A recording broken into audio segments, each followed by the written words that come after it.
कौन कहता है उनसे मुलाकात नहीं होती? मुलाकात तो होती है पर कोई बात नहीं होती। तुम उनसे बात नहीं कर पाते, परिचय नहीं कर पाते। जैसे ऐसे समझो, तुम्हारे बगल में प्रधानमंत्री बैठा हो और तुम्हें पता ना हो किसी के बारे में, तो तुम क्या कहोगे? खिसको, बगल में पैर मत रखो, चलो आगे जाओ, आगे मुंडी नीचे करो। लेकिन तब तक कोई कान में कह दे, अरे मंत्री जी हैं, रख लो रख लो रख लो रख लो रख लो, आजा आजा, रख लो, आजा आजा। अब थोड़ी देर पहले परिचय नहीं था तो तुम उन्हें धक्के मार रहे थे, मुक्के मार रहे थे और उनको भला बुरा कह रहे थे। परिचय हो गया तो उनसे कह रहे नहीं नहीं कोई दिक्कत नहीं, कल के दिन काम आ सकते हैं, पैर के ऊपर पैर रख लो, नो प्रॉब्लम, ले लो, हम खिसक गए, आ जाओ आ जाओ। ऐसे ही परमात्मा है, परमात्मा भीतर है। जब तक परिचय नहीं रहेगा तब तक तुम संसार में भगते रहोगे, उनको धक्के मारते रहोगे। कोई सच्चा सदगुरु मिलेगा, वो परिचय करा देगा तो उस परमात्मा से तुम्हारी दोस्ती हो जाएगी। आहा, लेकिन अब प्रश्न अगला, आहा, वो सदगुरु कौन है? जय जय जय हनुमान गोसाई, और कृपा करो गुरुदेव की। वो सच्चे सदगुरु श्री हनुमान जी महाराज हैं। हनुमान जी के जैसे देवता अगर गुरु रूप में प्राप्त हो जावे तो हमें भगवान के पास जाने की आवश्यकता नहीं है, भगवान को ही लेकर के आने की जिम्मेदारी हनुमान जी की हो जाएगी। और हनुमान जी काम ही यही करते हैं। और दूसरी बात और, जा पर कृपा राम की होई, ता पर कृपा करे सबको। राम जी की कृपा विभीषण पर हुई तो लंका में भी हनुमान जी के दर्शन हो गए, और हम लोगों पर राम की कृपा नहीं है तो भारत में भी नहीं हो रहे। वो तो लंका में रहते थे, वहां भी हनुमान जी के दर्शन विभीषण को हो गए, वहां भी विभीषण को हनुमान जी मिल गए। और हम लोग भारत में रहते हैं, हनुमान जी तो ठीक है, हनुमान जी की पूंछ तक नहीं दिख रही। कारण क्या है? हम लोग कहीं ना कहीं थोड़े मोड़े राम जी की कृपा से वंचित हैं। पर भैया राम जी की कृपा होगी कैसे? आहा भैया, तुम लोग जो कथा में बैठे हो वो कान खोलकर सुन लो, आप कोई साधारण नहीं हो। बिनु सत्संग विवेक न होई, राम कृपा बिनु सुलभ। ये राम जी की कृपा है कि हम लोग सत्संग में बैठे हैं। सत्संग में सब नहीं आते ना, सब आ जाएं तो फिर पूरा पंचकुला खाली ना हो जाए। और एक बात और हम बोलते हैं, है तो थोड़ा उल्टी टाइप की, बोलनी नहीं चाहिए, पर बोले बिना रहा भी तो नहीं जाता। अगर हमारे गांव में कहावत है कि सभी कुतियां प्रयागराज जाने लगे हैं तो दोना कौन चाटेगा? सब अगर गंगा जी नहाने लगेंगे तो फिर नरक की तो दुकान ही बंद हो जाएगी, नरक कौन जाएगा? तो दोनों जगह की दुकान चलती रहनी चाहिए। भगवान इसलिए सिस्टम बना लेते हैं। बोले सुनो, कथा में सब नहीं आएंगे। बोले कौन आएगा? गोस्वामी जी ने उसका एक नियम बना दिया, जा पर कृपा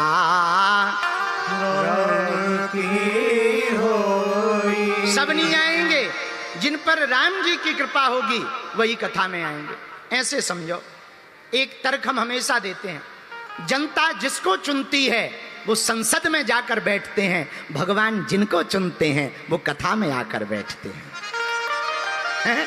हाँ, भगवान जिनको चुनते हैं वो कथा में आकर बैठते हैं। आप लोगों को भगवान ने चुना है, अगर विचार करो ना कथा में होते तो या तो टीवी देख रहे होते या बीवी देख रहे होते। आओ आओ आओ, या पड़ोसी की या अपनी न जाने क्या कर रहे होते। आओ, कहूँ चाट खा रहे होते, धक्का मुक्की खा रहे, माताएं चुगली कर रही होती, या फिर भंडारा बना रही होती, या फिर जो है सीरियल देख रही होती। तो भगवान की बड़ी कृपा है कि कथा में बैठे, ये भगवान की कृपा है। अच्छा, युवान बच्चे क्या कर रहे होते? या तो सिगरेट उड़ा रहे होते या गाड़ी चला रहे होते।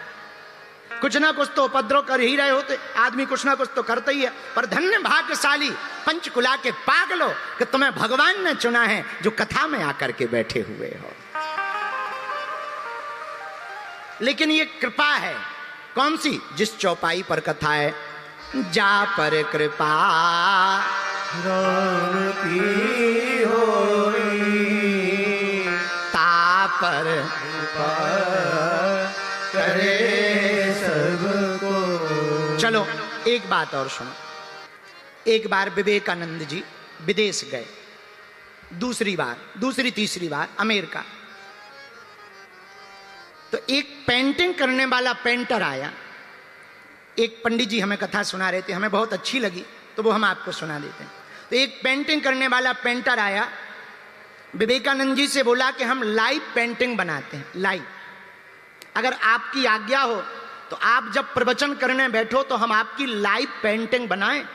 विवेकानंद जी बोले बना दो, क्या दिक्कत है। तो वो कोने में बैठ गया, विवेकानंद जी प्रवचन करते रहे, उसने लाइव पेंटिंग बनाना शुरू की। जैसे ही प्रवचन पूरे हुए तो पेंटिंग लेकर के पहुंच गया। विवेकानंद जी ने देखा तो आंखों में आंसू आ गए। तो पेंटर ने पूछा क्या बात है, अच्छी नहीं बनी या बढ़िया बनी, कैसी बनी? विवेकानंद जी बोले अच्छी तो बनी, पर ये बताओ ये जो पीछे तुमने खड़े कर रखे हैं, एक कपड़ा डाले हुए, सफेद सा कपड़ा डाले हुए, यहां मंच पे तो वो कहीं नहीं दिख रहे हैं, और ये छोटी सी दाढ़ी दिख रही है, ये तुमने कैसे कैच किया, ये तुमने कैसे बनाया? बोले महाराज हमें क्या पता, जब आप कथा कर रहे थे तब ये जो सफेद सफेद दाढ़ी वाले हैं, सफेद कपड़ा पहने हुए हैं, ये आपके पीछे खड़े हुए थे, इसलिए हमने पेंटिंग बना दी। विवेकानंद जी की आंखों से आंसू बहने लगे। बोले क्या हुआ स्वामी जी? विवेकानंद जी बोले भैया कोई और नहीं, ये तो हमारे साक्षात गुरुदेव पूज्य श्री स्वामी रामकृष्ण परमहंस जी हैं। लेकिन इनके शरीर को तो कई वर्ष हो गए पूर्ण हुए, पर आज पेंटिंग में हमने तुम्हारी पेंटिंग में देखा तो चौंक गए। तो विवेकानंद जी से किसी ने पूछा कि आप रो क्यों रहे? बोले हम रो इसलिए रहे कि अब तक हम समझते थे कि हम कथा कह रहे, हम प्रवचन सुना रहे हैं, अब समझ में आया हमारा गुरु पीछे खड़े होकर के हमें आशीर्वाद दे रहा है, इसलिए हम कथा सुना रहे हैं। मेरे पागलों, यही हम तुमसे कहना चाहते हैं। हम लोगों को लगता है कि हम ऐसा कर रहे हैं तो ऐसा हो रहा, सच ये है परमात्मा हमारे पीछे खड़े होकर के आशीर्वाद दे करके करवा रहा है। पर इसी में यही बात है कि अगर हम खुद को माने कि हम ऐसा कर रहे हैं तो अभिमान आ जाएगा, पर अगर हम गुरुदेव भगवान और प्रभु के प्रति समर्पित हो जाएंगे तो स्वाभिमान आ जाएगा, और भगवान की कृपा पाने का यही रास्ता है।